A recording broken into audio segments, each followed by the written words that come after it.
Nagduya na po ko guys kung ako.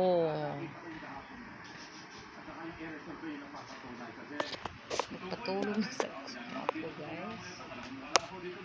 Hindi isa matulog kung walang duyan.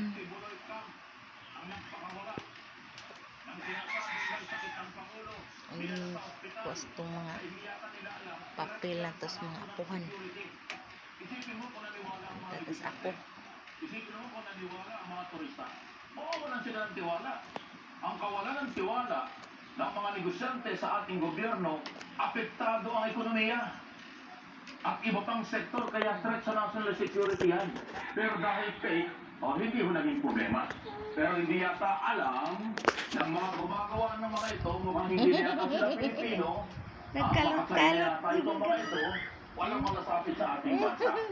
Akala nyo palalampasin ko ito? Mga visit kayo sa lipunan ito para kayo hindi mga Pilipino. Umuulan ng init, ano? Ang apo guys. Wala na kayong ginawang kabutihan, puro peke na lang. Apo Masalamat guys. kayo, mabait ang gobyernong ito. Pero sa totoo lang, dapat na kayong kasuhan. Dapat na kayong papanagutin ang nagpapakalat ng threat sa national security.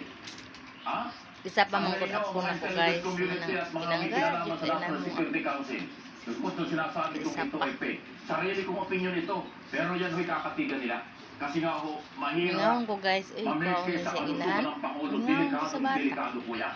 Mabuti na lang at sinamahan lang kayo ng Pangulo. Malakas na malakas ang ating Pangulo. 100% maganda kanyang